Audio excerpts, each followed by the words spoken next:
motion to accept them if they're satisfactory as presented. I'll make a motion. I'll second. Motion and second. All in favor, aye. Any opposed? And we'll go on to the financial report. Okay, got the summary there, but to go over the detail. In terms of income, interest income from our bank accounts. The first one is for 43 cents. The second account, 60.77. The next one, 25 cents. Next one, 36 cents. Next one, 39 cents. The next one, 96.67. And the last one at 19.73. Interest income off of two loans. First one, 22.06.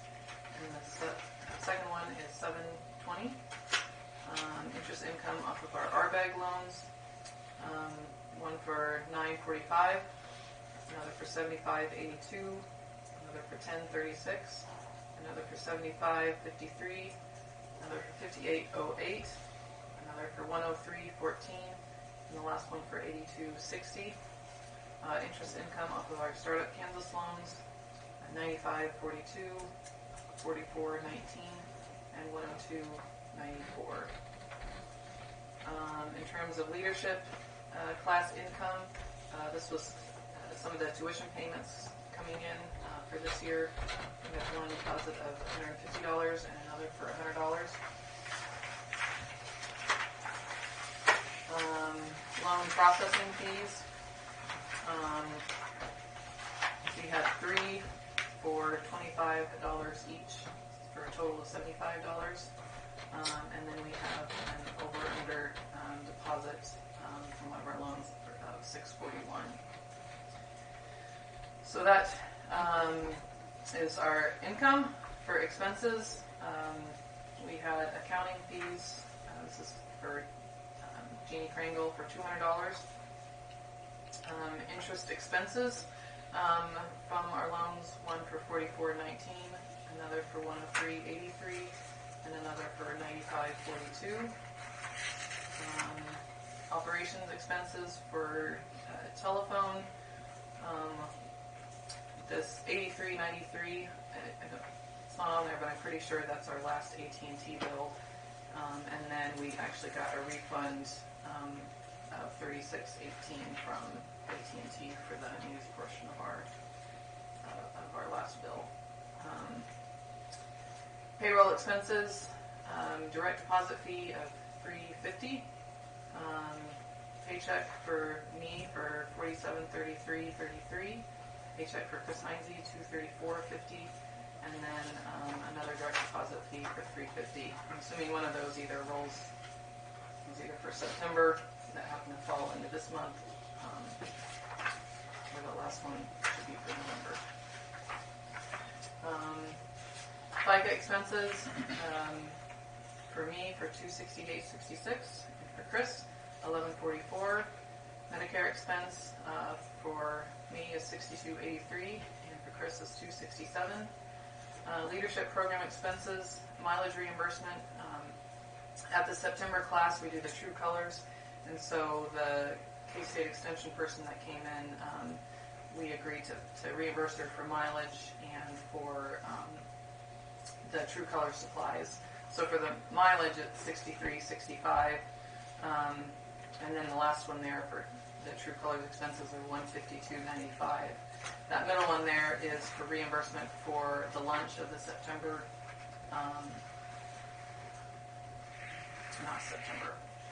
October leadership class for Pizza Hut. So Jim Metz and Arminda Brock at Citizen State Bank were in charge of organizing the October session, and so Jim ended up paying for the pizza, just charged it, and then he gave that to me, so we reimbursed him. And that was for $161.35. And then last, for conferences and meetings, I had a registration of $30 for a quarterly training but then reimbursement for, actually there was 2 meetings in this for travel, food, and there was a hotel in there for $421.67 as well.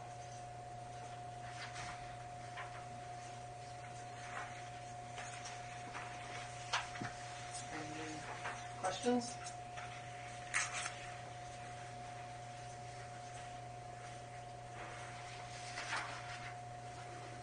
There's no questions on the financial report. We'll file a subject audit and move on to the marketing coordinator's report. October was, in terms of Chris, a slow month. So there wasn't a lot of hours, but she is working on our next, the winter version of the table tents, and catching up on and continuing to do website updates. There's been some changes like businesses, new phone numbers, email address, stuff like that. So she's been making those. And we've got some things. I've asked her for some stuff on budget, which we'll kind of get to. But basically, that's kind of, it was a light month. So that's all really from that perspective.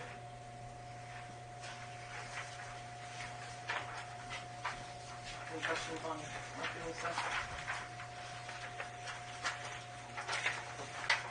I'm going to add in something here. Melinda? Claire? Oh, wow, I was really off. Okay. You're good. You're good. I just wanted to come and introduce myself. I'm Claire Mullen. I'm the new mobility manager for North Central Kansas. I've been in this position for about 6 months now with KDOT.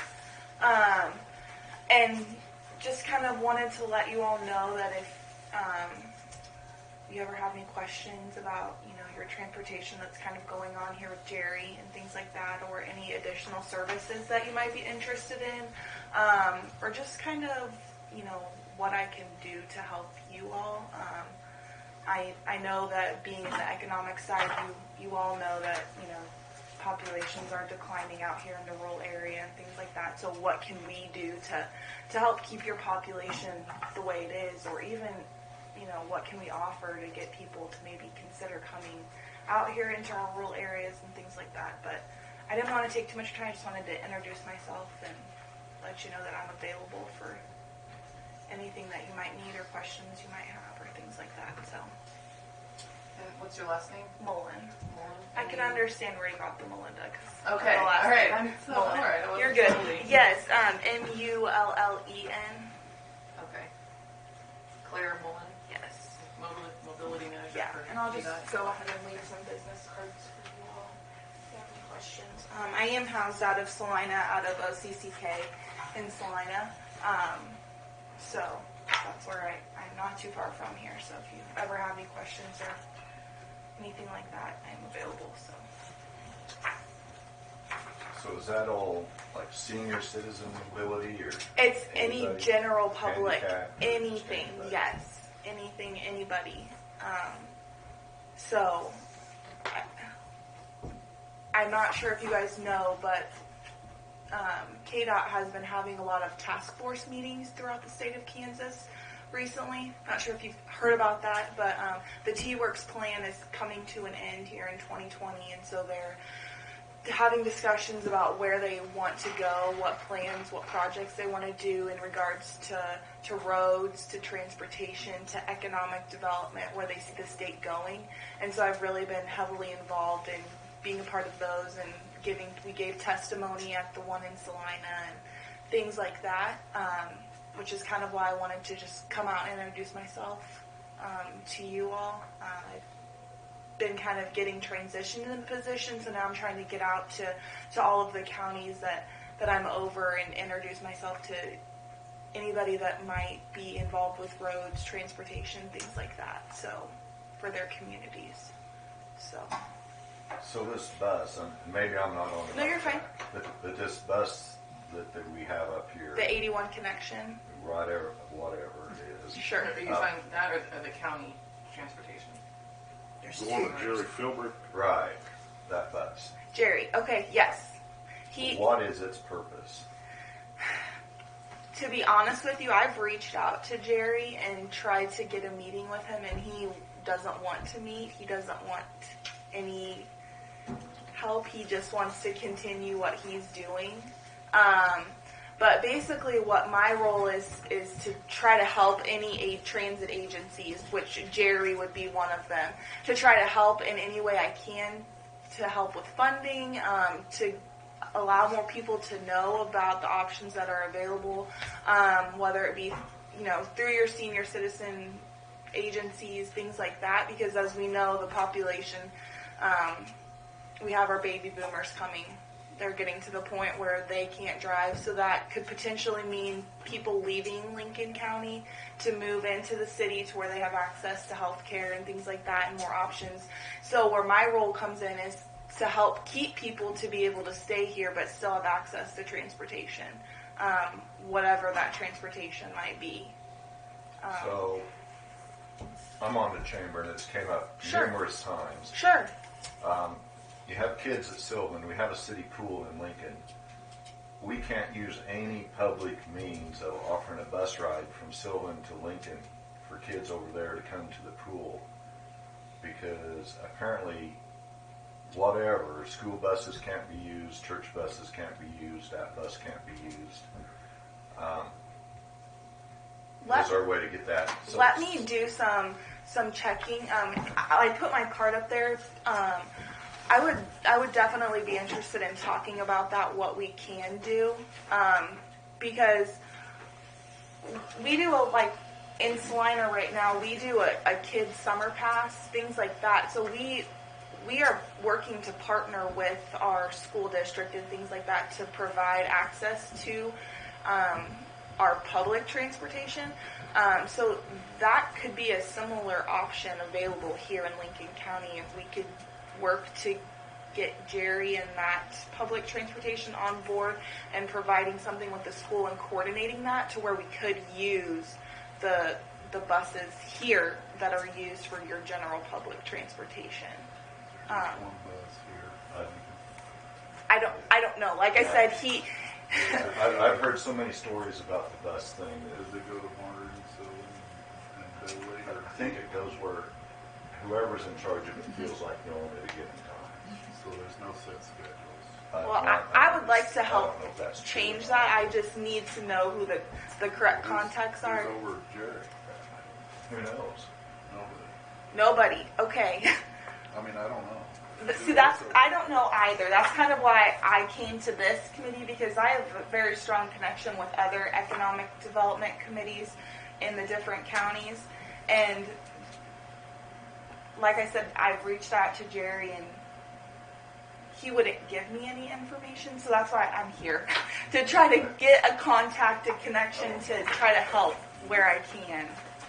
Well, I've heard there's like 3 buses sitting around that they can't get rid of them because they don't have enough miles on them. They have to get a new bus because and so there's like 2 or 3 buses sitting around and just sitting here somewhere. Well, I have no idea. I would love to help. Most confusing thing help I've run across. Make some of this happen. There's no use. I don't feel like there's any reason that they should just be sitting there when they could be used and utilized, especially if you want to be able to allow kids during the summertime to, they're general public as well, just like you and me. So I would love to sit down and talk about that and kind of get more information on as much as we can to kind of see where we could go. I think Jerry holds people to Salina for medical appointments, and it's not supposed to be any shopping trips out of the county. Is that right? Not with him. Right. He's not supposed to take people shopping. No, he can. Oh, he can? Yes. You're confusing that with OCCK. Right. They do. OCCK, They do medical. Yes, we do our paratransit vehicle, which is strictly medical for this county. But Jerry does separate general public transportation for your county. And like I said, I'm not sure what his So are the commissioners his employer? I would He guess. has a board of directors. If you go there's a to board. if you go to the Lincoln County website, you will see that there's actually a transportation board. I'm actually trying to download their rules. So Jerry can haul somebody to Solana for $3 so they can get. Well, look at their rates. So they can go shopping out of town.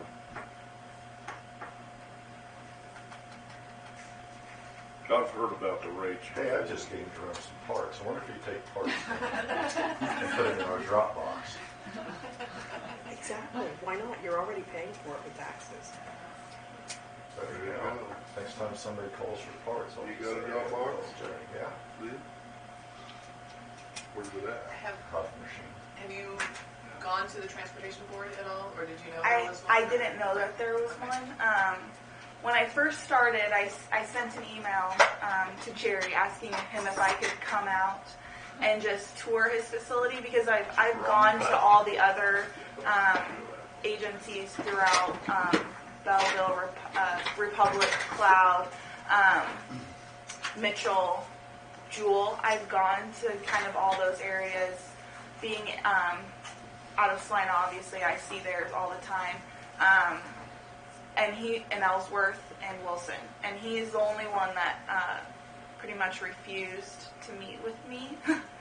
So this is the first that I've been in Lincoln, just because I was working with all the others that were willing to allow and ask for my help and wanted my help. So you kind of have been my back burner. I haven't really wanted to step into that can of worms quite yet, but now, Imagine that. and I don't want to speak badly or anything like that. I just want to help. I just want to do what I can. I want to help keep people here, whether that be providing students access to the pool during the summer, or I know it's hard sometimes to see it as economic development when you take people out of your county to go shopping and things like that, but ways that we can work to, if that does mean taking people shopping, how can we get that to understand that at least we're keeping people in our community by giving them access to those things, whatever that nature might be. So I'm kind of here starting to open the worms. Here I am. So I just... So is he a volunteer or a paid position? He is a paid position. He's funded by KDOT like I am as well. He applies for grants and things like that, and then also, like you said, gets funding from the city for some portion of it. I'm just not sure of all of that, just because I haven't been able to really get contact with him. So, but You should have to contact his board. his board, yes, that's great. Now I know. I'll see what I can do, but Well, and I can try. I'll follow up with you. And Sure, try that and would be say great. This is when they meet. that would be And great. try and maybe suggest a few ideas for how Sure. to get started, or Yes. maybe we can all kind of get 'Cause started. I think we all kind of have the same goal. So We you want think our we have more than community. one bus? That's just what I know. One time they were running around a little red bus, and then, or it's like a Dodge Caravan or something. And then there's another one, and so what happened to the first one? Well, it has to be parked. It's not broke down or nothing, but it has to be parked because it's so old that they can't get rid of it because they don't have a certain number of miles on it or something. It's just. I do And know. those are just stories I get. I've not talked to anybody on the transportation board. I haven't talked to him. Sure. We've just had these discussion and all this, so it's basically secondhand news or gossip, if you will. Right. And there was a lady before me, Michelle Griffin.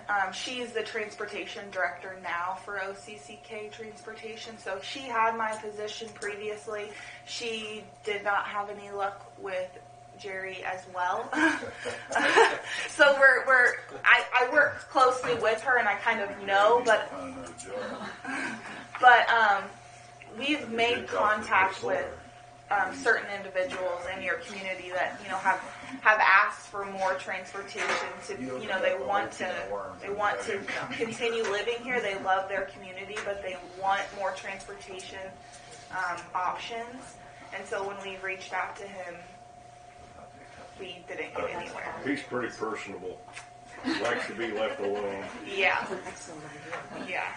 So Well, I'll send you an email. And that I would guess, be great.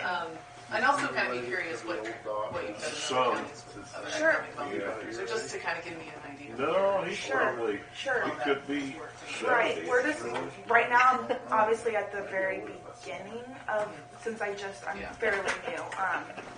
And my previous Michelle, who was previously, her main thing was the 81 connection that runs from Yeah. Belleville to Salinas. So that's kind of what her main focus was when she was in this position, was getting that started. Yeah. So that's kind of where all that started. So we're trying to reach out and Same more, as. and see how we can, help people utilize that more and things like Pretty that. touchy So, at the card table. but like I said, I didn't want to take a lot of your time. I just wanted to introduce myself. So Appreciate that. sure. Thanks for coming. Yes. Bring Thank you some for- of this to life. Thank you for listening to me. I If know. you're curious, we have several other organizations in Lincoln that are about as messed up. Oh, well, Like a gaggle. it looks like I came to the good group first, then, clearly. So, but thank you very much. Thank you. Thank you. You can stick around if you want. Yeah. I might stick around and listen. Yeah. Until you get bored. Okay. Yeah, like I mentioned, if you flip, Yes. there's a director's report in there, so I'll Yep. do some updates here, but then we're going to get to budget, so Sure. that might get a little boring for you, but Sure. You won't be offended if you Okay. Perfect. need to step out. But. All right, in terms of just sort of project and business updates, I think you all probably know that Three Amigos has reopened. So that was last, whenever it was, Wednesday, I think? No, Thursday? Or All new faces inside. all new faces inside. Did they get the grill fixed? You know? Yes. They're still When I cooking. was in there on Monday, I asked, and they said that they got the grill was fixed. What's the new menu like? Yeah, so Yeah. there's a new menu. We haven't been there yet. So Layton's at all new faces, and when I was in there on Thursday it was all new faces, and then when I was on there on Monday it was still even more all new faces. So, but I think I think they're still kind of in transition in terms of workers and stuff like that. I think it was all in there. I believe one of the owners or one of the new partners. He was the first guy I met, and he is part of their Hebron, Nebraska location. If you remember, Danny was here for a while, and then he went up there, and so one of those guys. But he was only here temporarily to kind of help get things going, but he didn't plan to stay here permanently. So I think they're just kind of pulling from various friends, relatives, restaurants that they're kind of connected to help get this up and running. I'm not really sure who the permanent faces are going to be. Well, I'm glad they've done some remodeling at their own expense. That kind of tells you they're planning on staying for a while. Yeah. I guess they got the roof fixed. I guess so. Yeah, I'm not totally sure on that. I need to get some more clarification on the roof.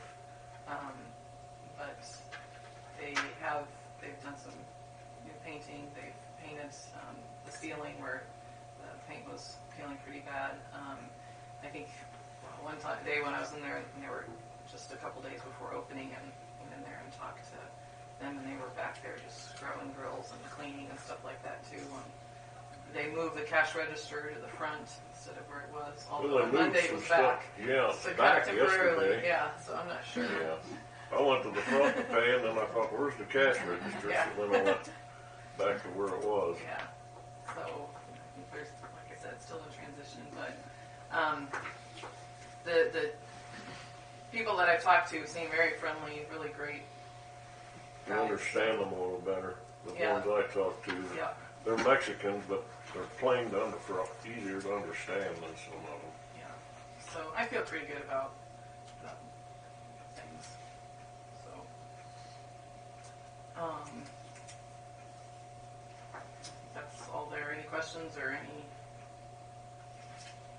ask you anything? Or? So did you mention that they may want to try to apply for a grant? Did you discuss that? No, but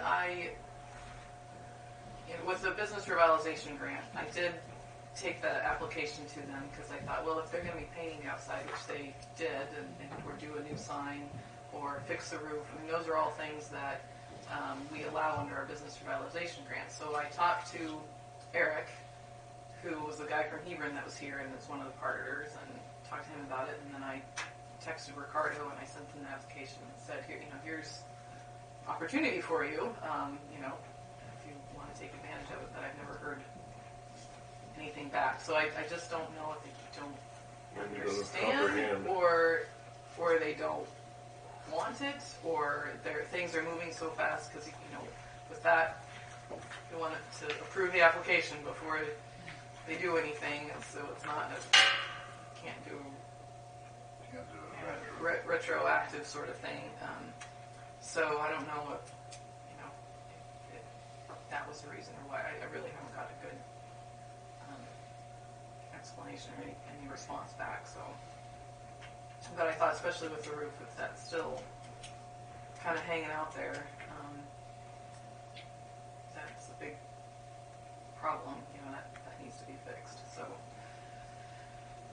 but I'll let you know if that does come in. The post-rock disc golf tournament was this past weekend. It was cold, really, really cold, but it's the first tournament that has happened. We had 25 people sign up, only one of which was a local person who lived in the county, so it was 24 people, and they came from, I would say, about a 2-hour radius. There was a Phillipsburg to Great Bend to Adam Boyd, who's the pastor at the community church here. He's an avid disc golfer, so he had a friend from Council Grove, which is kind of where they came from up. Mitchell Lemuller's son, who was in Manhattan, came back for the weekend for it.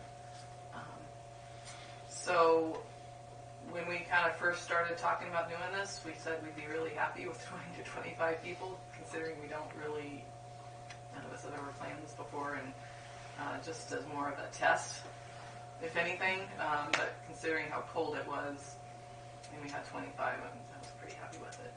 And most of those people went somewhere to eat lunch, and there's 25 extra people in town on the weekend.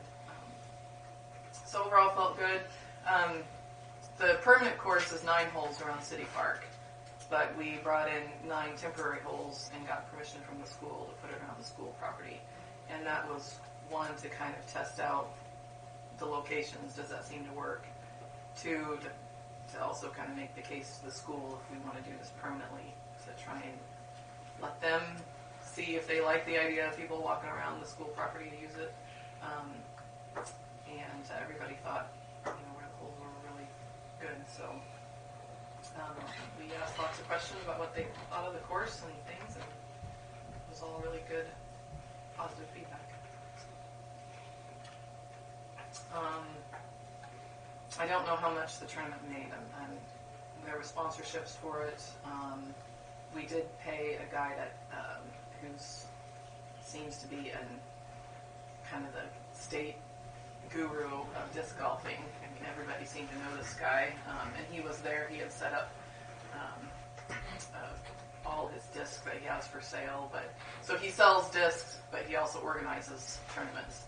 And he kind of took care of a lot of the registration and putting people in their teams and keeping the track of the scoring and stuff like that, which was great because it just kept things really easy for us. We didn't have to do that much. So anyway, overall, I think that was a positive thing for the community. Next up, just kind of a heads up. We currently have 4 daycare providers, but we are going to be losing one in December.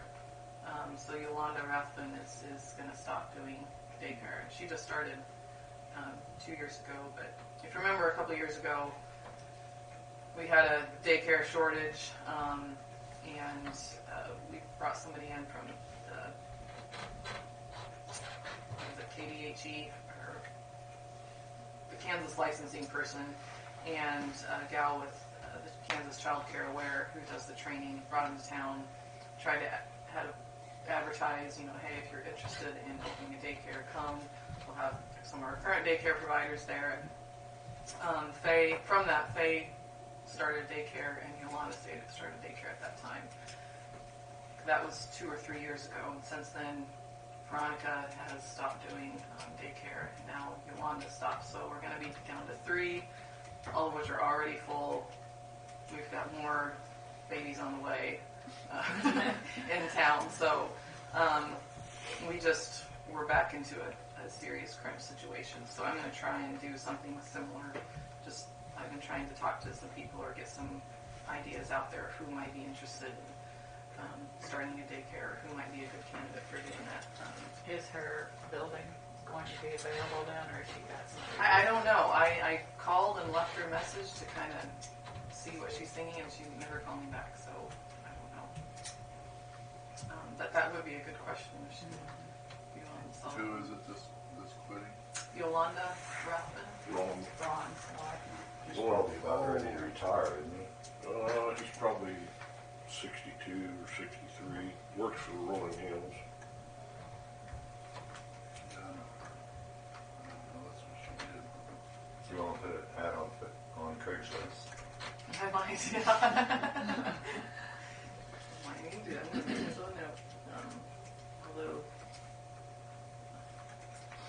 so, if you know of anybody that might be a good candidate for daycare, let me know, and I'm going to try and get some sort of meeting set up and see if we can at least coax 1 or 2 people and do it somewhere, somehow. Next up is Destination Boot Camp in Marion. So last January we sent businesses to this Destination Boot Camp in Colorado.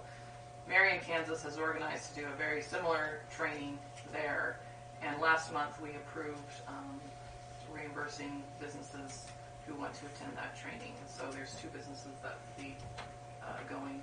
Lincoln Building Supply, Vicky's going to go, and Dave Merrick at Today.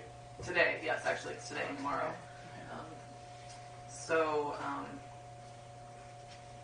I just wanted to follow up with all of you guys on that. So next month we'll probably be seeing the reimbursement for that, but it's going to be a lot less expensive than obviously going to Colorado, and then it's kind of a slightly condensed version as well. Next one, the Rural Opportunity Zone payment to Bethel Lutheran Church. I just wanted to kind of give you an update on that. So we had,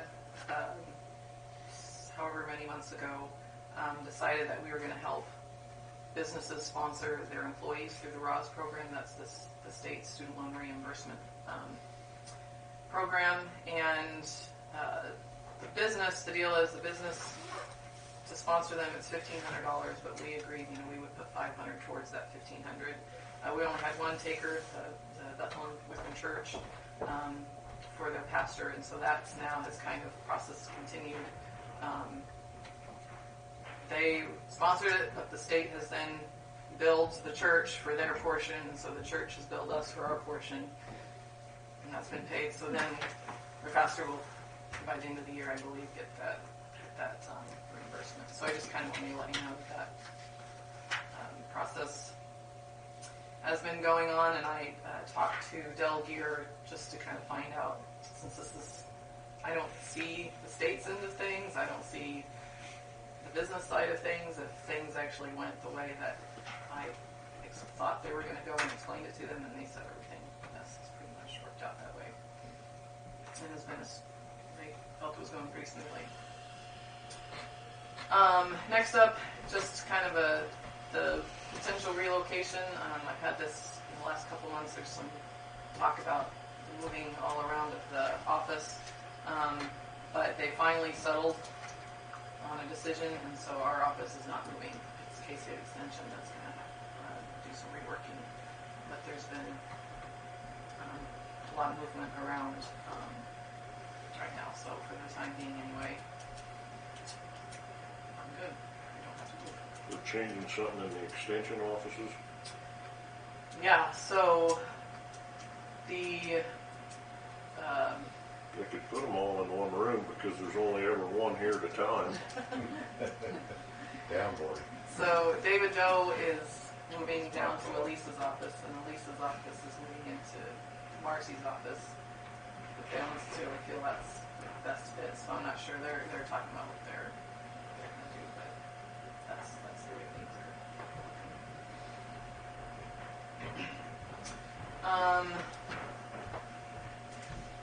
I think that's kind of all in terms of my general updates. The rest of this, though, I think is more conversation to, I guess I need some help, and they all sort of tie together. But like I mentioned last month, Nancy resigned from being the chamber office manager. So there was some conversation about whether the economic development part-time position and the chamber part-time position should somehow be combined into kind of a shared staff person. So we've continued to talk about that. I kind of struggled on what's the right way to do this if we want to do it. And Craig and Colleen and I have chatted a little bit. The chamber board meeting was yesterday, and so we kind of chatted a little bit more. But I guess I'd like to get your guys' thoughts on it. There's two, I guess I figure there's two ways to think about it. One is, which seems like the more simple way to think about it, but actually maybe more complicated for the person to sort of balance duties. And that's where, we just have our part-time person, they get paid, do everything over here, the chamber hires somebody, they have a separate paycheck over there. But it gets complicated because it's like, well, then does that mean I have to let my person, somehow we have to agree to hire the same person. And that would be, Chris wants to work over there, then she could apply, and that's fine. But if it somehow works out that that's not going to work for her, then does that mean I have to lay off my person and re-hire somebody? And again, somehow we have to work that we're going to hire the same person. And then what happens when you have hours that start to compete with each other, and you've got this person's working for two different bosses essentially, and so that's kind of one way to do it. The other thought, though, is that we have basically economic development hires a full-time employee, but we have an agreement, contract, whatever, with the chamber saying economic development will provide X, Y, and Z services for a certain fee. And so basically the chamber would pitch in money towards this, but this person would ultimately work for economic development. So there's one boss, one paycheck. On a day-to-day basis, my thought is that the person would actually work basically full-time at the chamber office. So right now the chamber office is staffed, Nancy was staffing it from basically 9 to 3, Monday through Thursday. But it could be that this person works all the time. So the benefit to the chamber is the chamber office will be open from 8 to 5, Monday through Friday. But that doesn't necessarily mean they're working on chamber stuff. They're in there and they can answer the phone. And if a visitor comes to town and walks in the door, they can certainly do that. But they might be doing economic development work. So that would be an added benefit, I guess, to the chamber in that way. It would make it more complicated from my perspective, though, because somehow I think there'd be an added benefit. How do we sort of collaborate together when we go to these other offices? So we would have to figure that out. Whether maybe there's more times where we just had a set meeting and we sit down, or maybe at a certain time every day over lunch we just sit down and chat and collaborate about what's going on. I'm not sure. We have to figure that out.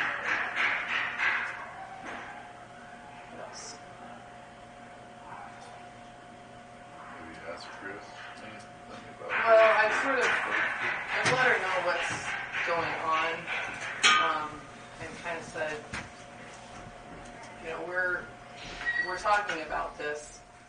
I want you to know what we're talking about because there might be come time when you need to decide whether it's something that you have interest in or not, or she's got a lot of things that she's got to balance. So I've kept her in the loop, but at the same time, since we don't really know what we're doing, I can't really, I'm not sure how we're gonna structure it. So there's not much I can say or in that way. But The chamber does occasionally get people into where it's kind of a volunteer after hours, there's some chamber event. I don't know whether that's going to fall in this, because once you create a 40-hour-a-week job, and now all of a sudden you've got this employee having to be at a chamber function at 7 in the evening, or attending a meeting or whatever, are they going to want time to have overtime? And right now Nancy kind of does most of that just because she does it. But depending on the employee you hire, you may or may not get an employee that will do that. So that's another thing that may come up eventually is how many after hours, which is but the after hours event. Of course, Nancy hasn't been, I guess, since we've been doing them business after hours things. I don't know if she's been to every one of them. She's showing up at all them. We've only had 2. I think I missed one. I wasn't here, so I'm not sure. Yeah, but those would be the only things. We talked a little bit about just keeping the chamber Monday to Thursday and giving that employee Friday to be up here in the office with Kelly bouncing around so that they kind of plan the next week or review what's going on the last week. Because basically what that person would be doing would be the stuff that Chris is doing, and Chris isn't in the office here either. So that's kind of, the chamber's not, I don't imagine there's hours of sweat on the brow down there. It's got to do 4 or 5 tasks that have to be done. But I think there's probably hours of sitting in there that could actually be doing a lot of other things. So I don't think this person that Kelly would hire would be necessarily overwhelmed with tasks at any particular time.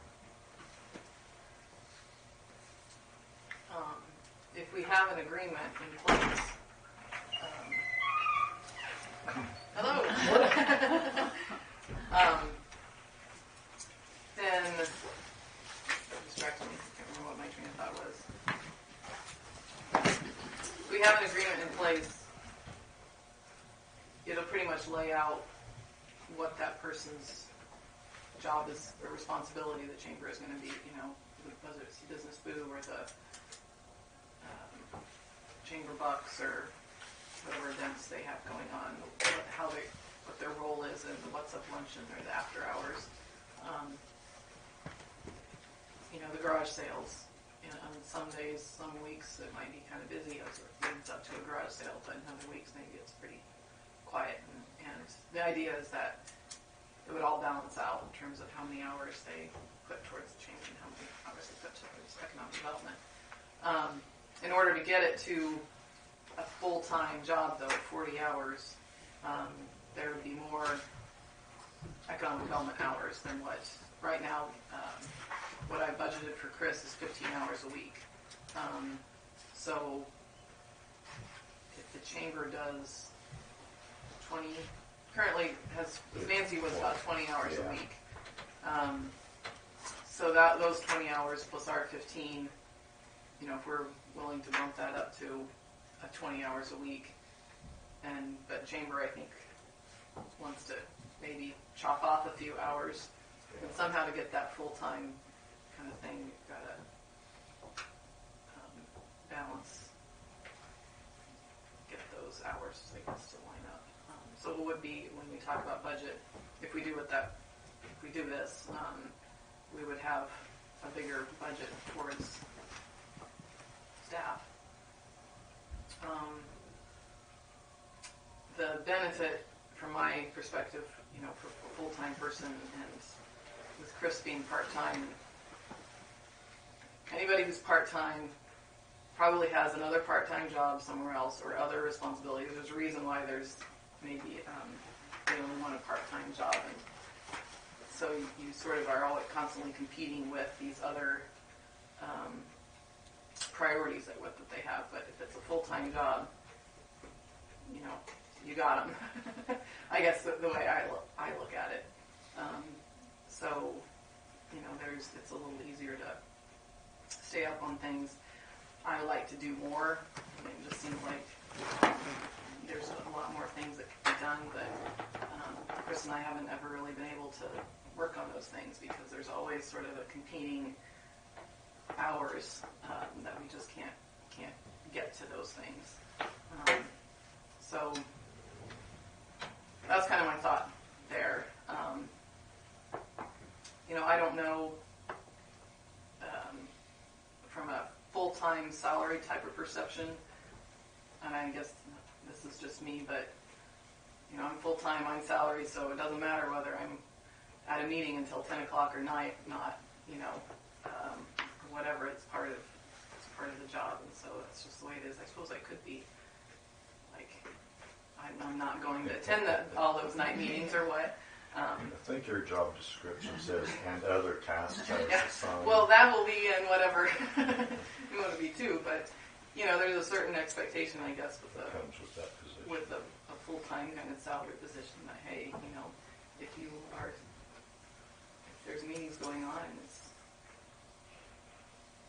directly related to economic development or chamber or whatever, it's got to be there. Do you think having a full-time person, we would get forced into the insurance issue and all that? Well, and that's why there's just a whole lot of yellow in the budget, is because, yes, there's going to be additional things that come along with it. So I talked to Jeannie a little bit, and from an insurance standpoint, yes, whatever you offer to one employee is kind of what you have to offer to all employees. Now they could, if the person has a spouse or whatever that gets insurance from them, they could refuse that benefit, and you aren't forced to say, okay, well then we've got to give you that same amount some other way.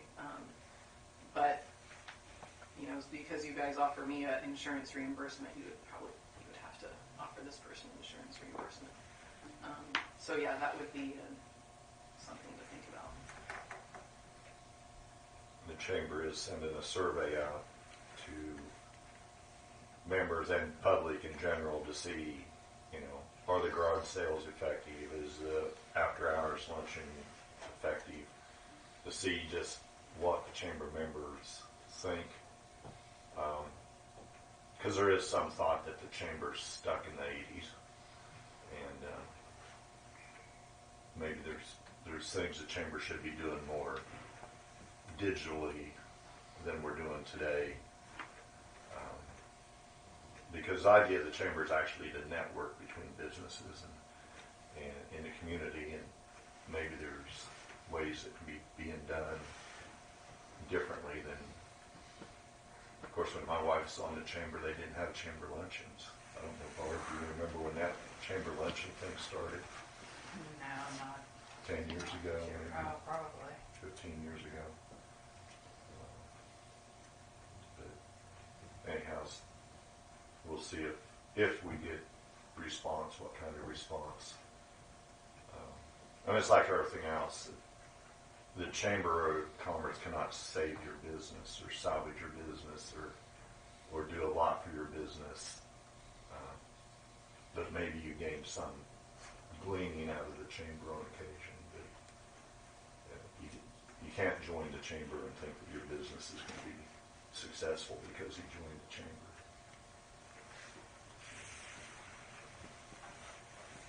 So any thoughts on that? Is this something that's worthwhile continuing to pursue? Or is this like, no, it doesn't sound like something we want to do, or somewhere in the middle? Almost seems to me like the chamber and are somewhat hand in hand, aren't they? Well, I feel like we could certainly partner together better. I mean, I feel like there are things where there could potentially be some overlap, or, sometimes I think, maybe the chamber should be doing this, and it could be a benefit to the chamber members, and there's some things that I kind of feel like, well, maybe the chamber doing something that economic development should be doing, or maybe if we were just both, when it comes to like Live Lincoln County and general marketing of countywide marketing type of stuff, where, if we were working together a little better, it would just help both of us. So, I don't know. Yeah, yes, there is to me a little bit of a gray area where we can overlap. Tourism is one thing that we kind of talked about and actually I talked to some other economic development places in terms of how they partner with their chamber, especially if they shared space or shared staff. And for the most part, they said, well, one, you don't want economic development. You don't want the economic development being also the chamber director. Like, no, you don't want to do that because that's just too much. But in terms of collaborating, and I thought that overall it's a benefit. But tourism is kind of one of those things where does it really fall? So I think everybody kind of struggles with that area. So, leave the chamber aside. Look at your arrangement with Chris. I guess in my eyes, you haven't thrown as many crazy marketing schemes out there as I expected you and Chris to come up with. Mm-hmm. So, to do that, you kind of want a full-time person that you can control, rather than begging time out of somebody in between the 3 other jobs she's trying to do. Yeah. Well, I just wonder if she would consider, what's her other job? Working at the paper? Well, she works upstairs and at the paper. And What's that's upstairs? District Court Clerk, Assistant Deputy District Court Clerk. And that's where we've struggled, and Chris and I have talked about this quite a bit, where she has set hours up there. So there's no flexibility. She's got to be there. And the newspaper has to go out. So there's some pretty defined things that she has to get done, which means, our projects are flexible. She doesn't necessarily have to have table tents have to be done tomorrow. They could be. We've kind of got always a range of things, but because of that, everything always just sort of creeps into the time, and there's So just. where she's part-time with 3 different jobs, she still doesn't have any access to any. Does they help, benefits? I think she does get She insurance goes through the court. state. Upstairs she does, Yeah. yes. Okay. Yeah. I was gonna think that might be a draw to bring her Yeah. and let go of these 2 other jobs to fulfill this one. Yeah, and I don't know what she would be interested in. I don't either. I And- don't, seriously. Yeah, and I think it all probably, there's a lot of meat here in terms of what we haven't figured out is, if we're going to do this, well, what is that pay, and what are those benefits, and what are the jobs? What is it that this person's going to do for the chamber and us, and she would need to decide whether she would want to do that or not. But Is there currently a job description for the chamber person? Yeah, we have a director's job description. We're trying to define the list of tasks, Right. Because what actually, because we could, in theory, find some gal, sit her down there 5 hours a day. She answers the phone, says, "This is the Lincoln Chamber. We're in Lincoln, Kansas. The sun's up today. How are you doing? Here's a brochure." I'll do that. We'll Okay. get that out. And then, the board could pick up 2/3 of the other things. I mean, we've got a group that arranges the banquets, and that we could drop the chamber luncheons, and we could be the chamber you see in 80% of the towns of 1,000. And basically, you could do that. It's just whether or not you're progressive or you're filling a slot. Is kind of the way I look at it. There's surely some old guy around town that's 60-some years old that would sit down there for 4 hours a day. But to me, that doesn't really move you forward. You're either going forward or you're going backward. And from my perspective, I mean, I don't want a warm body to, you know, Answer the phone. to answer the phone. Yeah, Yeah. I don't need that. I want somebody to I was just thinking take on about some. if you and the chamber put together some kind of a package for maybe somebody who's outside the realm of Chris, a new person that would entail a full time,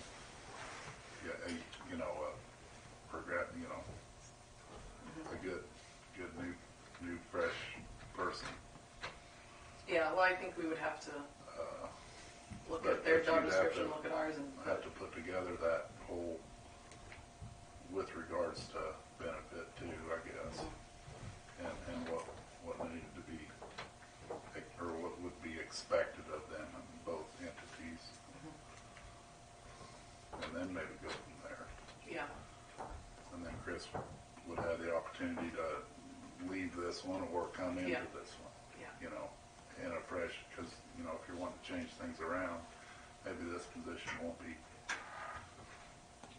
open to her with regards to what she's doing now. yeah. I mean, she may Unless be she's interested, wanting she to might not shift be, gears, right? yeah. I have no idea. So, What is your insurance reimbursement right now, Kelly? $100 a month, 200 Two. something? No, I think it's 3.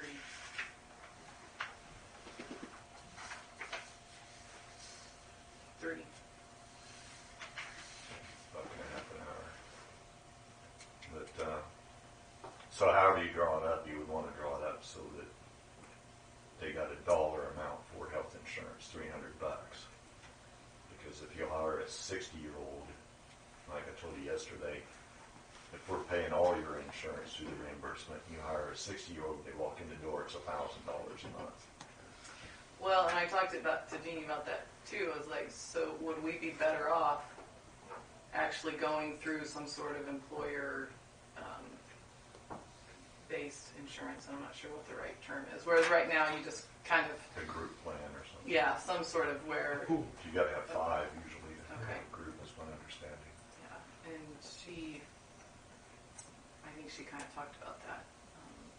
Maybe, I can't remember who was talking about that, but yeah, I mean, we could go that way, but it doesn't necessarily seem like we'll save any money going that way, especially because it would depend on who was hired and what their needs are. So I guess we're a long ways from that, but we don't want to offer insurance reimbursement. We want to offer a contribution to provide X number of dollars worth of health insurance benefit, I think.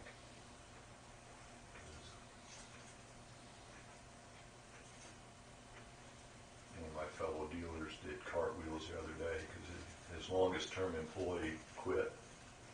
And he was the last guy he hired back in the 80s when he did the family insurance. That guy was costing him $20-some thousand a year in insurance. But he had his wife, his kids, a lot on there. He says now, over the last 5 years or since 8 years, everybody's rewritten all that to where it's a different game now.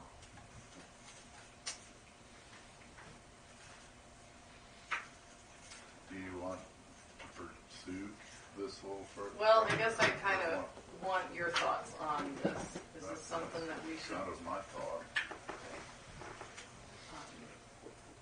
Because it all If it would gives. give you access to somebody to do more,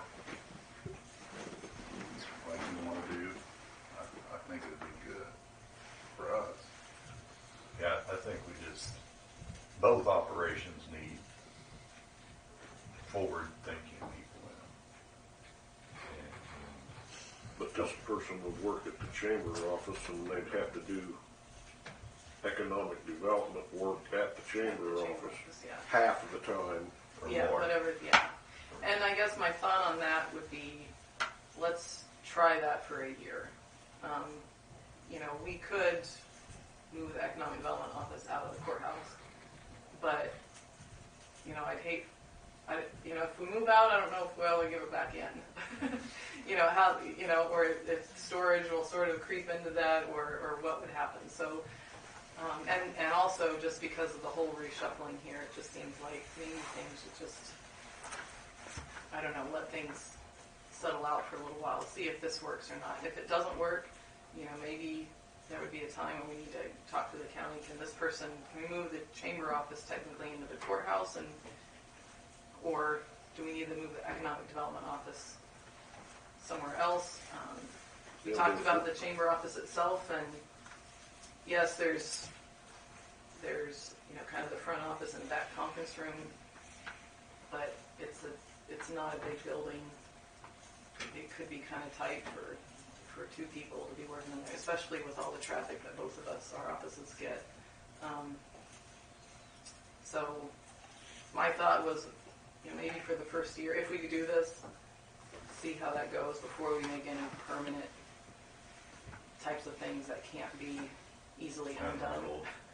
Because the other thought is, I think there are times when this partnership might be a really good idea, and there are other times when chambers and economic development should not, need to kind of go their separate ways. And so I would like us, whatever we do, to be done in a way that can be easily undone at whatever time it needs to be undone.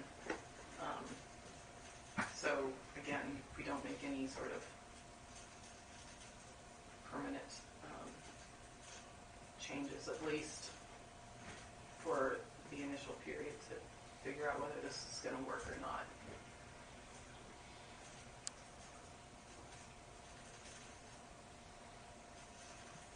I'm in agreement, proceed with looking at, but then again with that also, whether it's Chris or not, or whoever takes the position, again, job description through the interview process needs to be set in place before we do the interviews. Yes, yeah. Yeah, that's what I was getting at. Yeah, and I would say, but even before that, there would need to be some sort of agreement between Right. Economic Development and Chamber first, And then a cut and dry. and then you go through the hiring process. But then, if it's not Chris, you would eliminate what she's doing, Right.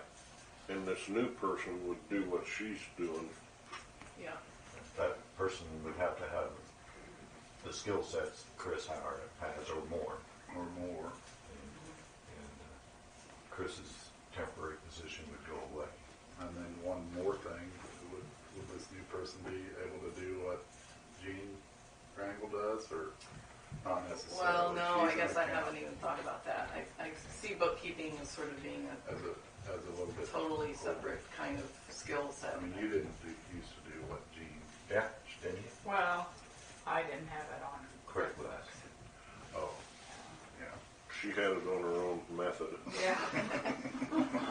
Which is kind of, Pen and under the paper. chamber on QuickBooks, I thought we got our QuickBooks, but we, I thought we tried that. So But I then, would see we would be doing just Chamber's bookkeeping. We haven't talked about that at all. so if we paid this person for their full time, the chamber's gonna reimburse somehow part of, maybe half. Yeah, we need to figure out what that would be. I don't think it would be half. I know that Third, probably. just because of their own finances, and I think they're trying to, they were doing 20 hours. Kind of got the impression you guys were hoping that maybe just, you don't really need 20 hours, but And we were at 24, we cut it back to 20. And probably the next director would be cut back to 16 or half days or something. so it wouldn't be a 50-50 split. And that's at like $8.50 an hour. And she's not going to hire the person she wants. I need somebody who's, like I said, I don't want a warm body type of person. Yeah, Somebody 8.50 an who's- hour is basically a phone answer. So then when you're working on the budget, you have to be thinking about all this. Yeah. You might have to take a cut. Well, it's all that's in yellow. That's all the stuff that we got to figure it out.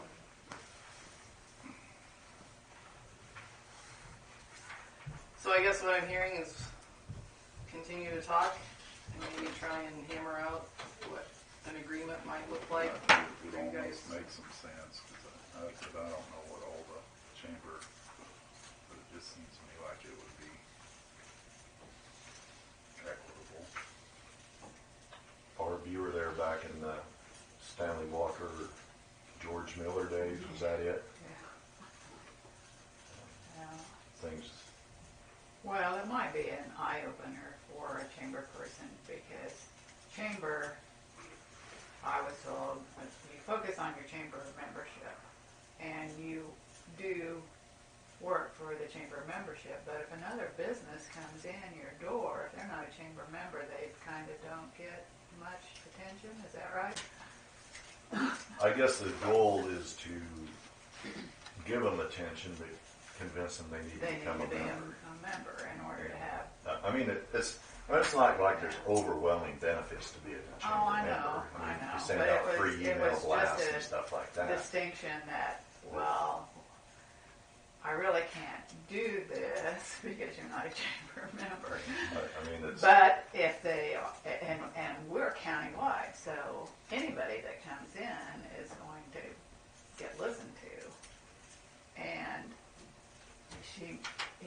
it may be one of those, well, you come and talk to me when I'm doing economic development work instead of Let me chamber. change And chairs. yeah, and I mean, I would a young think any, person can get all this figured out easier. I would think any chamber director would welcome any interaction with any business in the community, whether they were a chamber member or not. Because, I mean, the whole idea to me of the chamber is to promote the whole community. Now, the chamber members, they get a few advertising benefits via the chamber, but as a general rule, if your chamber director is not trying to promote the community, to me, they're not doing their job. It'd just be, at the end of the conversation, hey, you ever think about joining the chamber? What's the membership cost annually?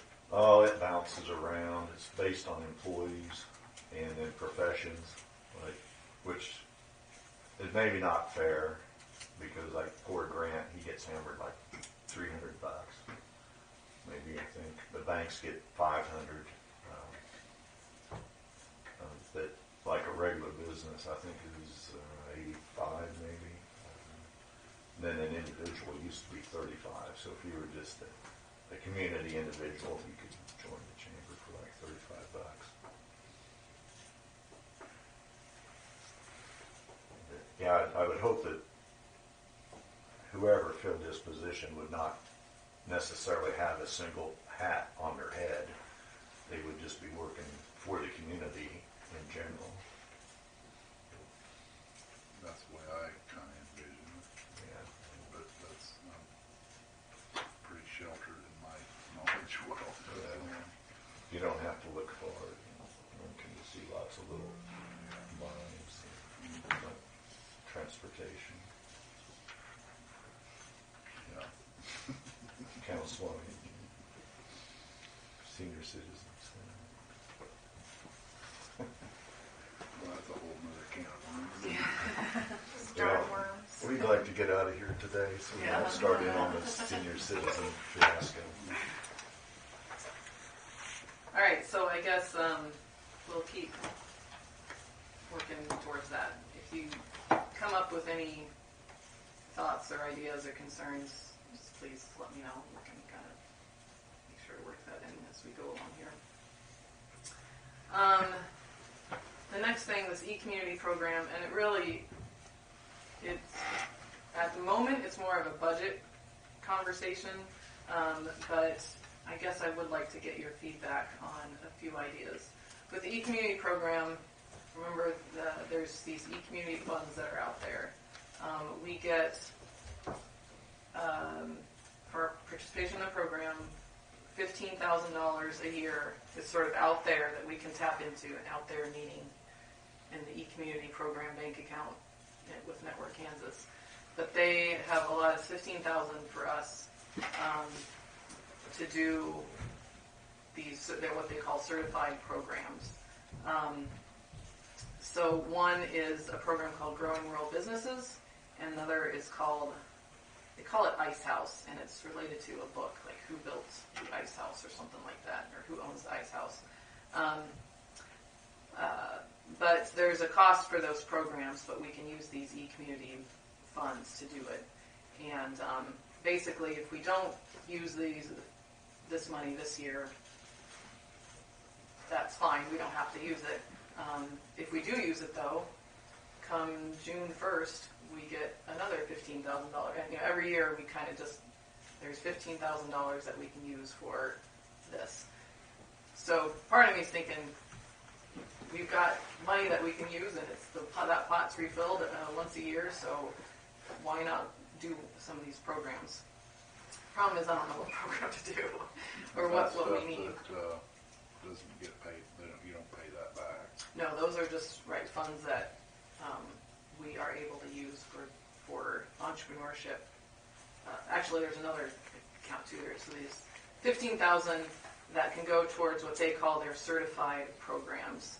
That we can't use it for anything else. But then there's another $2,000 that we can have a lot more flexibility with. They call it our marketing funds. Could you put that towards the new employee? No, I don't think they let that. Okay. But for these two programs here that I'm thinking about, should we do coming up? One is this Growing Rural Businesses program.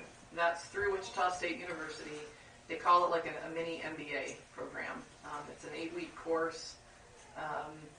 They go through financing and business planning and marketing, and it's like 3 hours.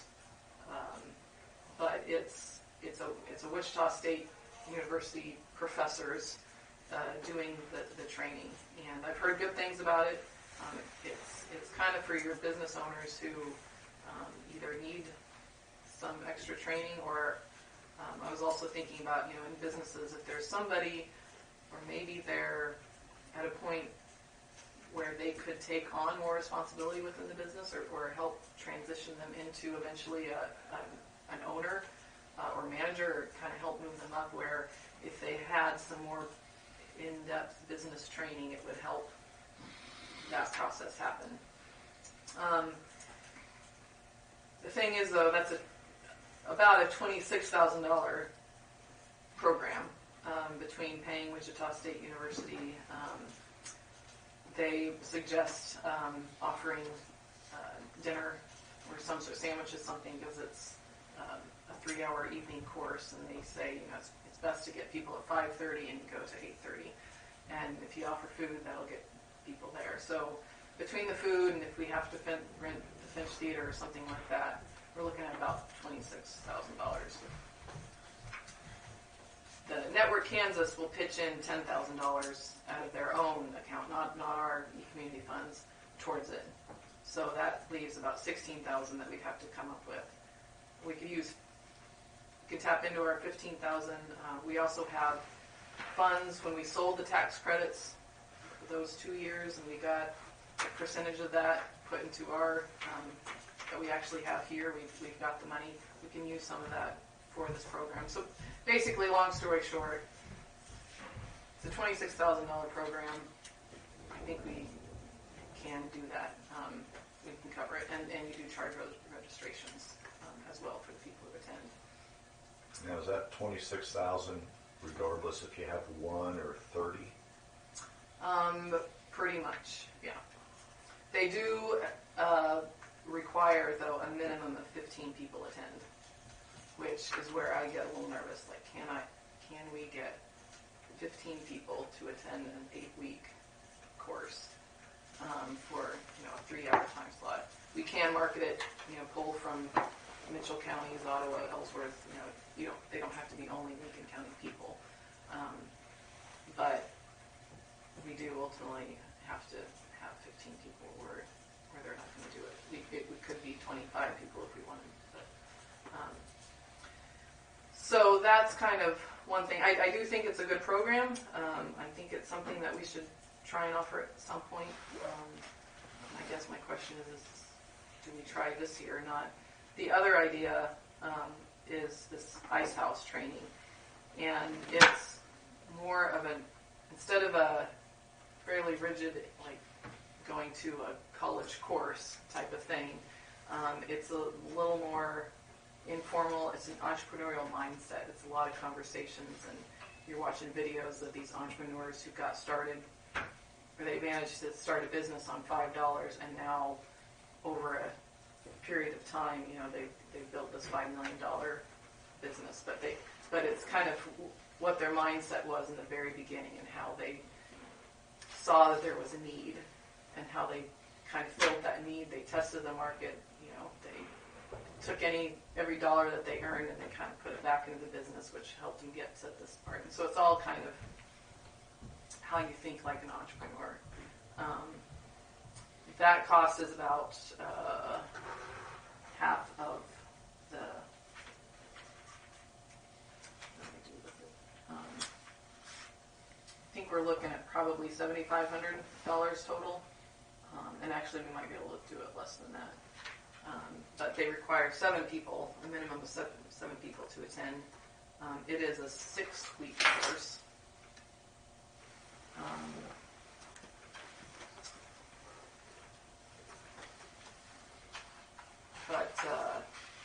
Anyway, I guess I'm not really sure what we need. I was kind of, for a little while, I was gung-ho on growing rural business. But after talking to Sierra, who's our Network Kansas person, she thought, well, maybe you start out with Ice House because it's a little more of an informal type of thing, and kind of just get people starting to think in terms of business. And then next year, follow that up with some more college course type of training.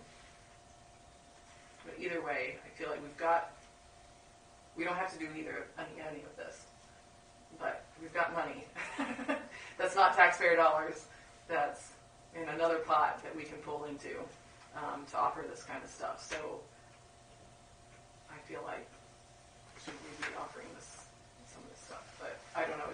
Do any of you have kind of a thought of what you think would be more beneficial? Who would line that up? Say if you wanted to do the ice house first, you?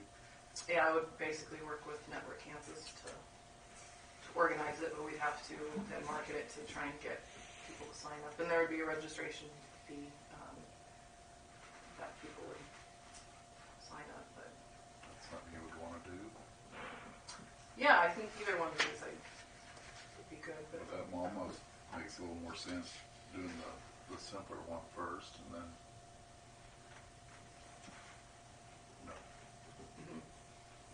going ahead with that next one.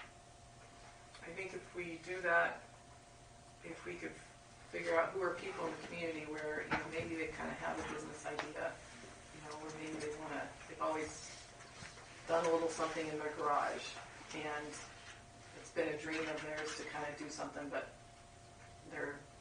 they've kind of struggled with how do I turn my garage hobby into something bigger, and what that mindset is. What are the types of things they need to be thinking about to kind of get in there? So if we know of people like that, there's a couple people that I've thought, like, hey, I hear bits and pieces from them, like that they dream of opening this kind of business, and is there a way that we can kind of get them to come to this and maybe feed that desire a little bit, and then maybe we can turn some of those people into legitimate, real storefront, brick and mortar businesses. So the growing rural business is for an existing business that needs to take a different look, or transitioning, maybe? Well, it could be a little bit of both. Maybe an existing business owner that needs to brush up on their skills a little bit, or maybe needs help. Marketing's not going great for them, and they need, they're struggling a little bit. Maybe they need to kind of go through this to get them to figure out some of those things. Or, like I said, somebody who, maybe like for you, if you identified there's somebody in your business where it's like, hey, maybe I can help this person work up the ladder. Maybe that's not a good example or not, but We call you it know, a where they cliff. could- It's a cliff. We step cliff. Well, maybe we But could the ice not house is have a more cliff. Ice house is more for somebody that has an idea, maybe is not in a business, wants to start a business. Yeah, So they're like two different they are. Yeah. things. They're not a baby step and a big step. It's two different things. Yeah, I would say who we market it to. Post Rock Cattle Beef Company over here at Wranglers, would they be ice house or would they be Maybe. growing a rural business? I would think they'd be in the growing, because I think they've got something established. Yeah. Yeah, but They're just to grow that. are they not marketing it well? They're doing great. Oh, I don't Are they know. selling hundreds of thousands of pounds of beef? Or they sold 3 dead cows? I don't know how well they're doing. I think I was actually talking to Sean the other day, and I think they're still in a startup phase, where maybe they're kind of on the line here in terms of they've already been doing some of the ice house stuff. They've already kind of been testing the market with things, and they've got a few customers and stuff like that. But maybe, so I don't know. A Maybe- taxidermist, is he his ice house? I don't know. Is he doing good marketing? Does he need help marketing? Is he busy as he wants to be? Probably not as busy as he wants to be, but it's seasonable. I think he would be a good ice house one. I think he might be a good one. Start out ice house this year and then do the growing rural business one next year. He's been working on the marketing part of Has it, he? on the advertising, more than I figured. Well, you about need to if you want to get some work. Yeah. But if he gets enough work, he could have enough to, every taxidermist I've ever had seems like they got more work than they can get done in 4 years. Yeah. Because it takes 4 years to get something back. And it takes a week to do it once you get Yeah, started. but you know what I'm saying. Yeah. Oh, right, that's why Yeah. Brian opened that deal. Yeah. I'm sure he probably, did he go up and get some of his work that hasn't been done? Yeah. I figured. So anyhow, yeah. So the Wilson, the water sports girl over there, is she at ice house or is she a growing business? I would say she's a growing rural business. There's already well, the water sports has been folded into Knotheads. So you've kind of got a long-established business there. But she's fairly new into it, so maybe her kind of having it can be a kind of business management type of thing. But good for her. But let them say. You market it to everybody.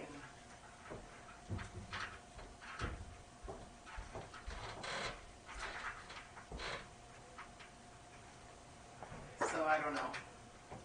The growing rural business, and I guess this is, if we're going to do it in the spring, they kind of want to know now by the end of this month whether we want to do it or not, because we have all the Wichita State professors, we kind of get on their calendar to come up and do this. So we need to know now if we're going to do it, let's say in this March-ish range, which is kind of what I was thinking if we were going to do something. Well, I'm thinking the growing rural business it's serious shit. They're gonna make you look at a lot of serious number crunching and some realities. The ice house thing can't be real serious because you're dealing with an unknown. Mm-hmm. But I would guess the first one I'm guessing they're gonna make you drag your financial statements out and go through all that stuff and slice and dice and I asked about that, and they're not. It's not a one-on-one thing. Where yes, you can bring your financial statements, but they're not going to go through every person's like, okay, now look at, your whatever on your tax form, and this is what that means, and how does that compare with what's over here, and they might talk generally about that, but they're not going to be doing one-on-one. Are they going to do everything in the growing rural business that they do in the ice house? No, Or are they just totally separate? I think they're very different types of things. The ice house guy could he be that guy from Lions? He one of the instructors. Yeah, didn't that at the college at Lions? Didn't that guy kind of do some ice house down there, and then he will come teach them? Or where's the teacher come? Well, there's ice house facilitators. You have to be a certified ice house facilitator. There's a guy down there from Sterling, yeah. The economic development person for Thomas County has actually been trained as an ice house person, so he could come in.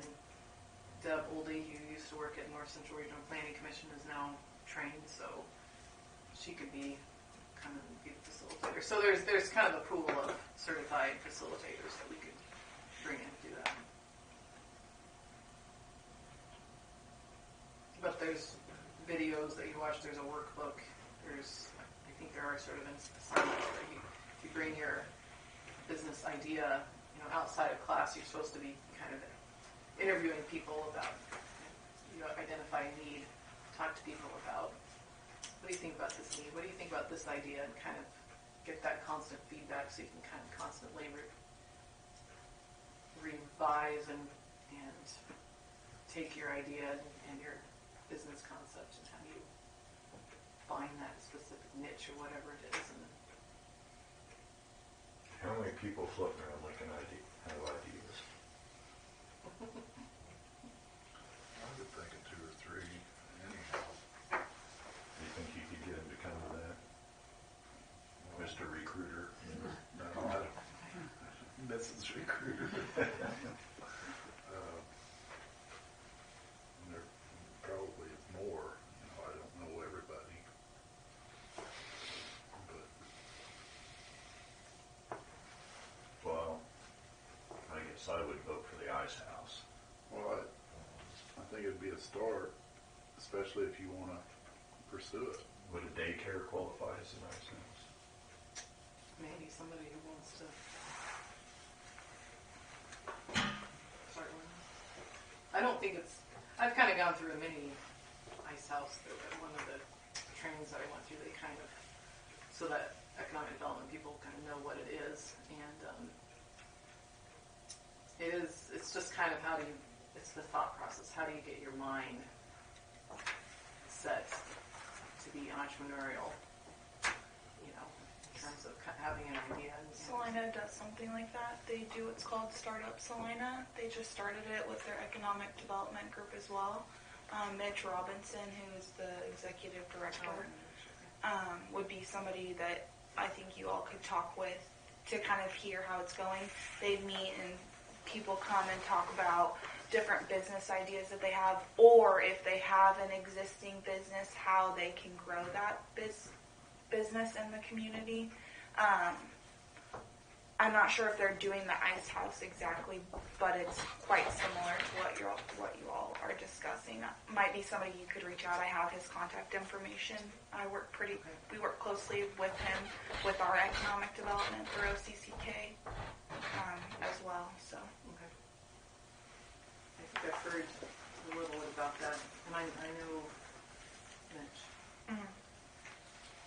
If you're kind of wanting more information to kind of hear about another community that's done something similar, I know that it's a little bit different, but you could still kind of connect the pieces together in some aspects of how you could kind of scale it down to fit your community. So. Well, All right. Well, I'll look into ice house more. Yes, and when we get to the budget here, I can figure out how to plug that number in.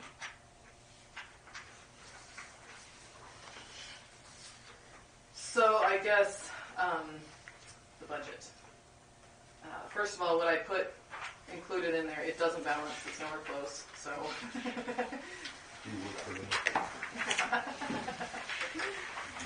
And the reason for that is, well, two big things. There's a lot of unknowns. One being whatever this chamber partnership is, and how does that staffing, insurance, all that kind of stuff affect the budget. I don't know what numbers to try plugging into that. Another big thing that's an unknown is regarding Live Lincoln County.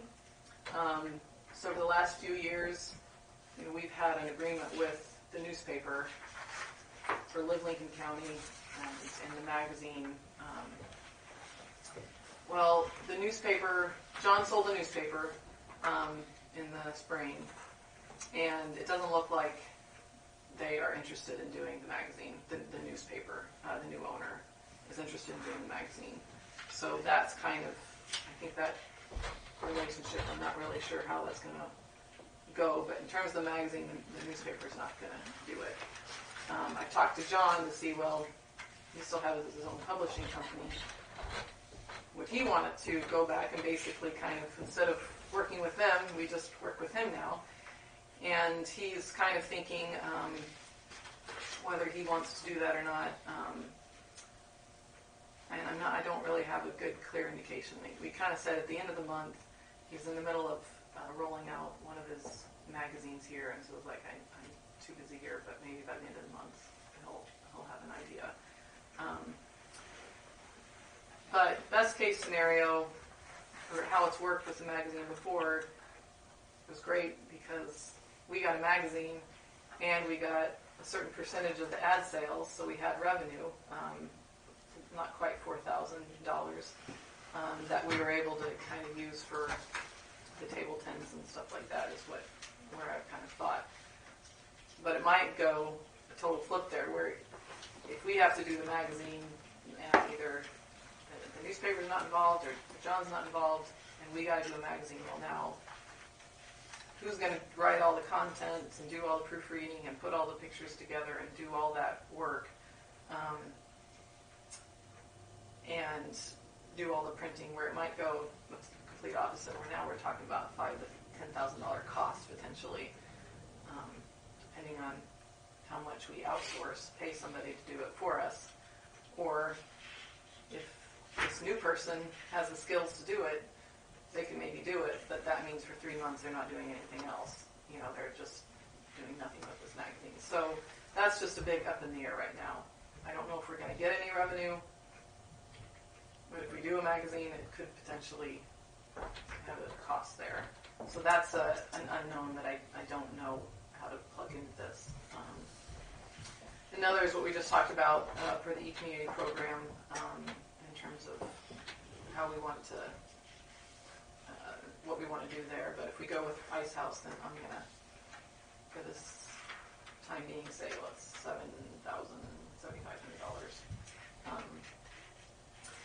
But we also have a lot of carryover projects from this year where money was come in this year, but it's not going to be spent this year. So all those expenses are going to be next year.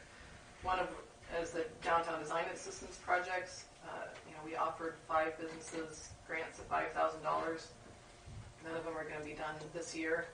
So that means we have to allocate that money in next year's budget. The Active Living Master Plan that this Strategic Doing Group has been working on, we have money. We got $23,000 in grant money this year. I'm guessing there'll be a bill that comes in for that year yet this year, but it's not going to be done. So we've got, money where it came in this year, but there's going to be a big expense shown in next year's budget. And then same with the Historic Preservation Project with the downtown surveys and the nomination of the old school. We were awarded grant money, but we haven't seen any of that yet. And I doubt we'll get any of it this year. So we'll get some revenue next year from that grant we received this year. But the bulk of the expenses will also be next year.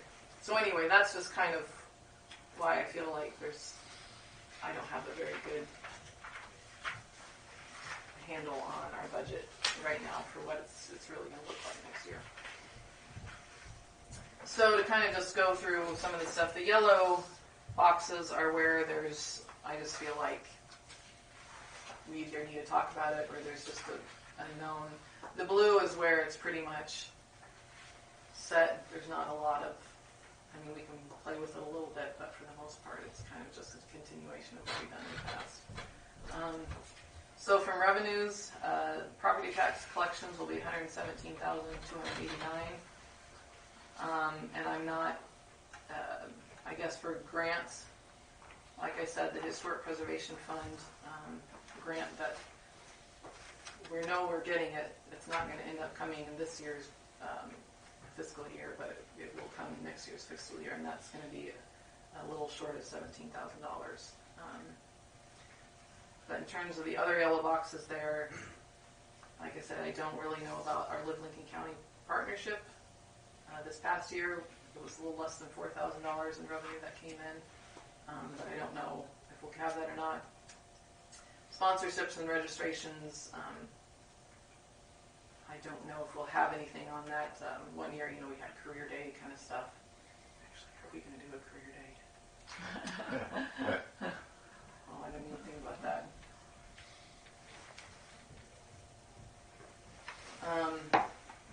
E-community marketing funds and e-community funds pass through. Those are stuff from Network Kansas that we could pull from in terms of revenue to pay for things later on.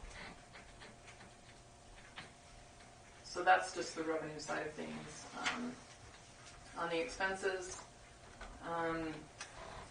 phone bill is pretty well set. It is going to go down from what we had with AT&T, office equipment and stuff. I think that's the supplies for paper and postage. Equipment, I don't really know if we need to, but printer goes wacko and we need to get a new one. There's a little something in there for that. Cloud data storage, this is how I back up all of my files. Adobe software, that's the software that Chris uses right now. I would expect that we would have that no matter what we do going forward. We're going to continue to have that. We've got some website expenses now that we own the website, but those are pretty set. In terms of reimbursement, it's yellow because this is next. So next month will be my annual performance evaluation, and when you guys talk about that kind of stuff, so that's why it's yellow, because that'll be a conversation we have next month. For those two line items, one for whatever you guys want to do with me, but two is however if we do this chamber partnership as well. Insurance, I'm assuming pretty much things are going to stay the same with errors and emissions and our USDA bond and workman's comp. But that director's insurance reimbursement got yellowed again because we have another staff person and we have to offer that person the same thing in terms of insurance. So that's why that's an unknown. Dues and subscriptions are the same. Our CREDA membership is $450. Kansas Economic Development one is $300. Secretary of State $40. Sentinel $45. And News is $40. Board expenses, the Sentinel, that's for when we do our election ads. And then contract for services. I put $1,000 in there. I don't think we've used it at all this year, but the thought is something comes up, we need Bob to help us out with a legal issue. We've got some budget funds in there, and then our $2,400 for bookkeeping. Salaries and wages. This is again whatever you guys want to talk about, and then however we do this chamber partnership thing. So those are unknowns. Training and travel, pretty much kept what we've done this past year. I do wonder if we need to maybe up that a little bit if we do have a person. I I could see it might be a good idea for that person to go to some conferences that I don't go to, like the statewide travel and tourism conference, or I don't know. There might be a few things that would be good for that person to go to. So I kind of wonder if we should up that or not. In terms of marketing, the Live Lincoln County magazine. Last year, the expense was really just for the ad, $500 some odd for an ad. But now I don't know if this needs to be $5,000 if we're going to do a magazine, or if we don't do a magazine at all and we just skip a year, it could be zero too. Don't know. The billboard that we have on the interstate, the Finch Theater ad, those are staying the same from what we've had for the past several years.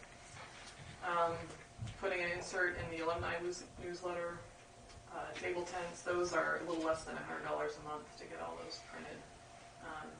So I've heard good things about them, so I foresee continuing to do that. But also, depending on what this person, if they come in, hopefully they've got great marketing that they can do and have some ideas. And then in terms of programs, that loan's $100. That's I think we put that in there. If a loan closes out and we need to With the do UCCs. that. Yeah, the UCCs and the, what am I trying to say? Lien registration. Yes, kind of. Mortgage filing. Yeah, the filing upstairs. There's a little bit of cost for that, so that's kind of just to cover that. Under grants, we've budgeted for the last several years $5,000 for the business revitalization grant, so I don't know if you want to just continue that. Those downtown storefront grants, that's basically everything that we've committed to, and the business owners have until the next summer to complete their projects. So we are committed to that. And then ROS grants, the 2,000 of that 500 is committed because of the church that I mentioned earlier. But if we want to continue to work with any other businesses to be a sponsor, I've kind of just assumed that plugged in a little bit more for that. And then here, these e-community marketing funds and pass-through, those are, we've kind of talked about that. We've got money available, basically. It's not coming from the taxpayer stuff. It's stuff we've got through e-community, or the money that we made off of selling those tax credits that we've already got, but can only go towards e-community types of projects. Leadership development, we've put $200 towards leadership every year. This past year, I had a wonderful idea of, I go to these different conferences and I always think, man, I wish so-and-so was here with me to hear this. And so this past year, I kind of put money to help, maybe if we pay for registration for some people to attend some of these things, but the truth is it hasn't panned out that way, so I'm tempted to just drop that. And then other just initiatives. I really want to do a real estate open house this year. I said it last year, but I'm saying it again this year, where we do kind of the countywide, anybody who's got a house on the market, it's your open house day, so we can potentially pull people in from Salina and surrounding counties and market to beyond Lincoln County. And then that active living master plan, again, those are expenses that we're already committed to. We've got the money in the bank, but for the most part, the bills aren't going to come through, and the majority of the bills aren't going to come through until next year. And same with that Historic Preservation Fund grant project. That community hotspot, a while ago, when Eagle was coming in with their fiber expansion, we kind of talked about, well, what if we did downtown hotspot zones, where the deal was if we paid for them, they would install them, but then they would maintain them forever, and we wouldn't have to pay for any of the usage. but we're looking at 40 some odd thousand probably for that. So I'm kind of thinking maybe we not think about that for this year. So So we Live Lincoln County Magazine. mhm,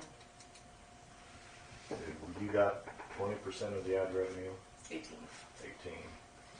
So you take 4,000, divide it by 18, and basically there's what, $19,000 in ad revenue? Yeah, 20. I think I rounded to 20,000. Assume 20,000.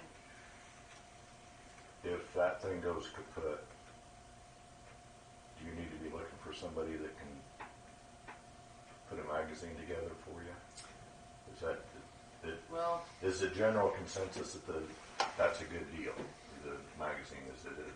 I think we can write our own articles that were in the magazine because it's dated the minute it's out. I mean, it's nice for a reference, but we can put all those same articles with a new person writing them or Freshen them up. yeah, and just keep putting them on our website. awesome. But do we need a magazine? No. Yeah. Then? I don't Okay. think No. we need to print, No, to look into print. I haven't looked at mine since the day I got it. I thought that was just me. Well, I do get these, on Facebook, those Live Lincoln County, little tidbits. Maybe that's what you ought to expand on, and they probably cost very little. I don't know who writes those and who does those. Well, the newspaper did it this past year, but then we just kind of But I pull mean, them yeah. we've scheduled them on Facebook. We put them on the website, and then once a month we post one of But those I Red think, Light Choice I things. almost agree, those are probably more effective than, it's fun to look at that magazine, but I page through it and One time. rarely go back and actually read all of it, unless there's something in there that really catches my that's eye. it, to use it as a resource. I think it's lost in the shuffle of your other stuff at home or Yeah. probably tossed in the So So trash. maybe Barb might be onto something there. Well, I just think, a good writer or I mean, we can still do you're those doing rule these- by choice articles. We don't have to wait for somebody else to do it. If we're going to have another person, Even Maybe that fresher can be by yeah, just doing more of yeah, that doing and more. not spending 3 Yeah, months maybe concentrating on Do it magazine. a little more often or more of them on whatever mediums that people are yeah. looking at. I talked to the Russell County Economic Development person about their magazine, and they only do a magazine every so many years. It's like every 2 or 3 years they do one. It's like, well, maybe that's what, we kind of do something big every so many years, and then in the meantime, we either don't do anything, concentrate on website stuff, or maybe we put together just a simple brochure, or I don't know. I mean, I'm I think they're catchy you read them on that Facebook thing. yeah, and we get a lot of hits. You tag And I'm some of sure those there's a people. lot and of people. Yeah, we get usually I pretty mean, good I don't hits from know, that. but I would think there is. So, Maybe we spend the money in Facebook, find somebody that does Facebook promotion Yeah, that helps you out there. Not worry about printing the magazine Yeah. for a while. from a couple other people, from a business perspective in the ads, my impression is that a lot of businesses will put an ad in there because they feel somewhat like I need obligated. They do it as a community member, but maybe it's kind of hard to tap into that every year. So by maybe not doing it every year, that would be helpful for some of those businesses that are always getting hit up. But hopefully, here this next month or so, I'll know more a little bit about that. Or maybe we just say we're not going to do it. And so don't need to worry about it. So those are all the things on my mind for next year, do you guys have anything that you would like to see that either impacts the budget or staffing or whatever projects that should be considered? Or something I'm missing, you know? I'm way off. Looks like Rein me in. you're $38,585 off. We'll figure that out. When do we cement up a budget? Next month? Well, yeah, hopefully next month I'll have something more concrete for you, but again, next month is when you guys figure out salary and stuff like that, performance evaluation things, so I'm prepared to constructively criticize you. Take that.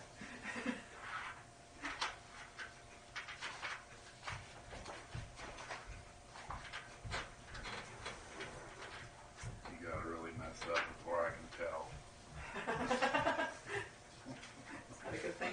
Well, that's why I'm just saying from my part. Really, I don't see anything. I'll choose. Well, I guess if you have any thoughts, mull them over. I threw a lot at you, so think them over. Let me know. That's all I've got. Unless you guys have anything.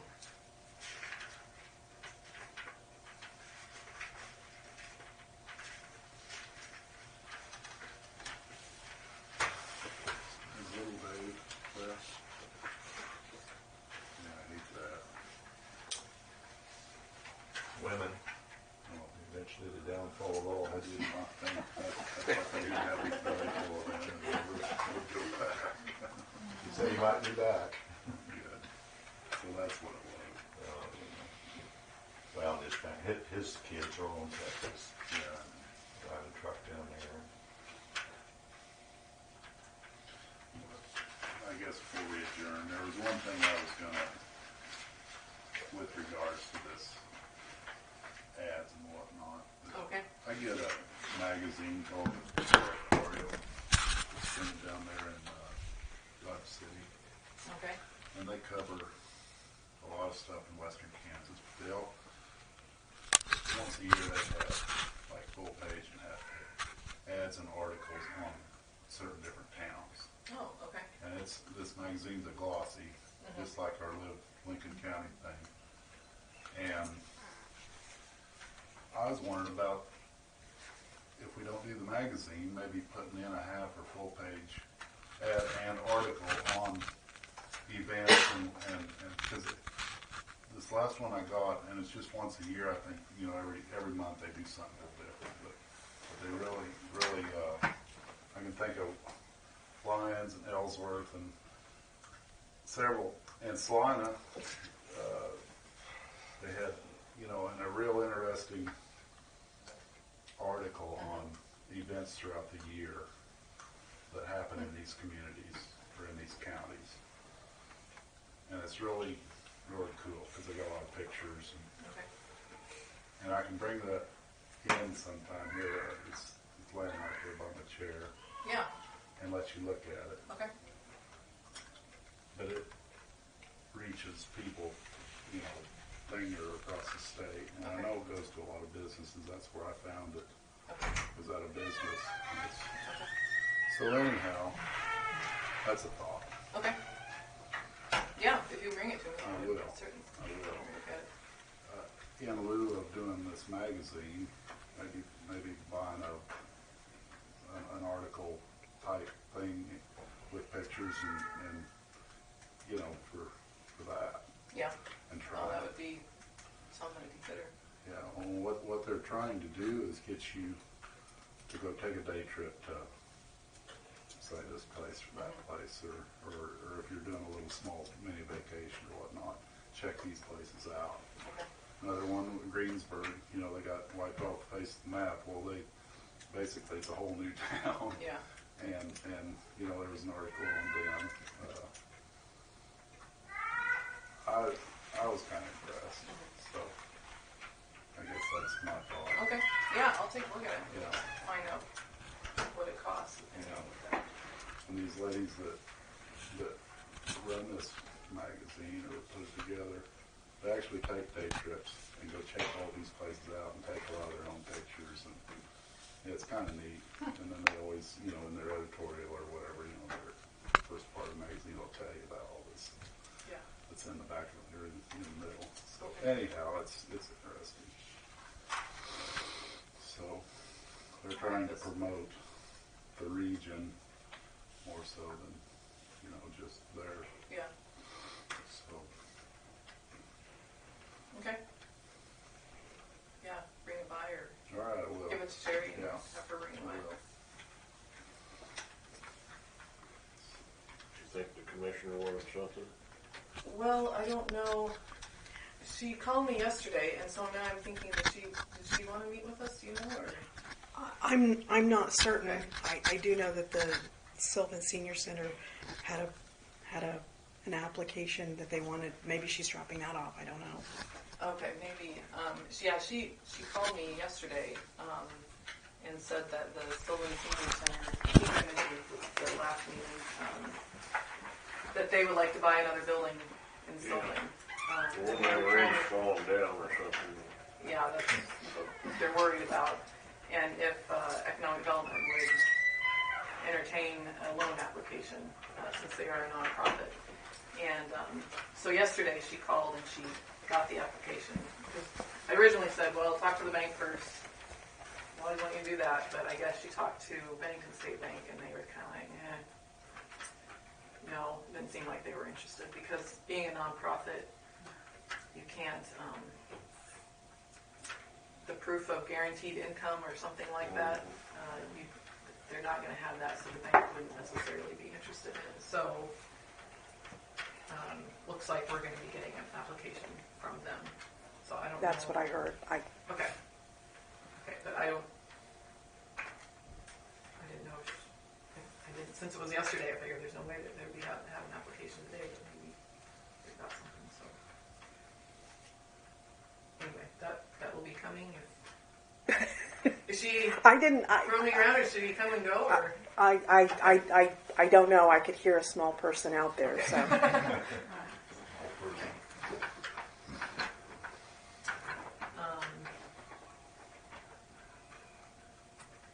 Should we adjourn then? Well, I don't know. Yeah, I guess so.